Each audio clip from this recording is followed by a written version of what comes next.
In the deepest vault of the monarchy's secrets, a document rested, signed, sealed, and believed to be understood. Until now, what King Charles III has reportedly discovered within his mother's final wishes has sent a silent shockwave through the very foundation of the royal family. It's a clause about legacy, about brothers, and about a future no one saw coming. Before we reveal what insiders are whispering, you need to position yourself at the center of royal intelligence. Subscribe to Royal Report 24/7 and hit the bell. Your support, through likes and shares, allows us to bring you these crucial reports. Now, let's open the archive. According to senior palace sources who have spoken to Royal Report 24/7, a routine and profoundly private review of the late Queen's testamentary documents by King Charles and his most trusted legal advisors has uncovered a provision, a hidden clause, long overlooked in the sheer complexity of the estate, that pertains not to wealth, but to weight. It concerns the inheritances of her grandsons, Prince William and Prince Harry. Now, we must be clear, the full contents of the sovereign's will are, by design, sealed for generations. They're a state secret. What we are discussing are the associated instruments, the labyrinth of letters of wishes, codicils, and instructions that guide the private wealth and the symbolic bequests of a monarch. And within this maze, sources claim, the late Queen inserted a mechanism of breathtaking subtlety and profound intention. This is not about splitting jewels or castles evenly. Insiders suggest the clause revolves around two interconnected concepts, custodianship and conditional legacy. It is said to draw a distinct line between the tangible assets of the crown and the private, personal heritage of the Windsor family, a line that becomes critically active upon the passing of the monarch. To understand why this is a bombshell, we must revisit the landscape the Queen surveyed in her final years. She witnessed the painful, public fracturing of the brotherhood she cherished between William and Harry.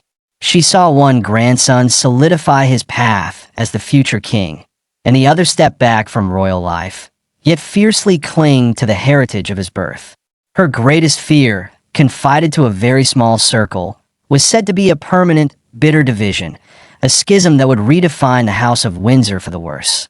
The reported clause, therefore, is being interpreted by analysts as her ultimate, posthumous attempt at reconciliation, or, perhaps more accurately, her mechanism to enforce a shared destiny. What might it entail? The speculation, pieced together from legal and royal commentary, points to several stunning possibilities.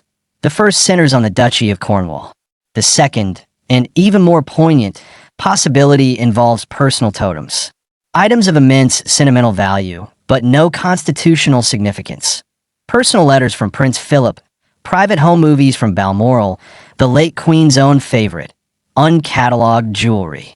The clause is said to designate these not as Williams to dispense as head of the family, but as a joint heritage to be held in dual trust. Access or division would require mutual agreement. It is in effect a legal tether crafted from memory and love.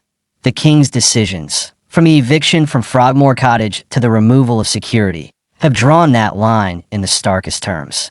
This clause, however, reportedly blurs that line from beyond the grave. It legally obligates the institution, through the king as executor of his mother's private wishes, to keep a channel open, an inheritance shared, a door unlocked. How has William reacted? Insiders describe a reaction of sober respect undercut by profound concern. William's entire life's work is the preservation and modernization of the monarchy. His inheritance is not a prize, but a duty of unimaginable scale. A clause that potentially shares elements of that private foundation with a brother who lives 5,000 miles away and has built a brand on critiquing the institution is, from a pragmatic view, a complication of nightmarish proportions. Yet, to disregard his grandmother's deliberate, final wish is unthinkable. He is caught between sovereignty and sentiment. And what of Harry in Montecito? If these reports are true, he is likely unaware of the specific clause, but may sense the shifting ground. For Harry, any formal legal recognition in his grandmother's final plans would be the ultimate validation of his position. It could be seen as the Queen's blessing on his choice, and a protective arm around his children. It would also give him a tangible, unassailable stake that the institution could never dismiss. This is where history echoes loudly. The Queen was a student of royal crisis. She saw the fallout from the abdication, the divorces of the 90s, the tragedy of Diana. Her reign was defined by silent, steadfast correction of the ship of state. This clause is being interpreted by royal historians as her final, masterful act of long-game statecraft.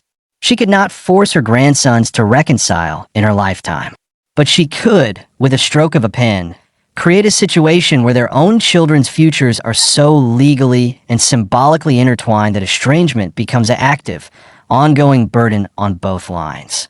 She has made disunity administratively and emotionally costly for generations. The immediate question for King Charles is one of execution. Does he implement this clause quietly, informing both parties through lawyers, potentially reigniting fresh disputes over interpretation? Or does he use its discovery as a pivotal, private moment to bring William and Harry together? To present their grandmother's wish as a command they must navigate jointly? The risk is immense.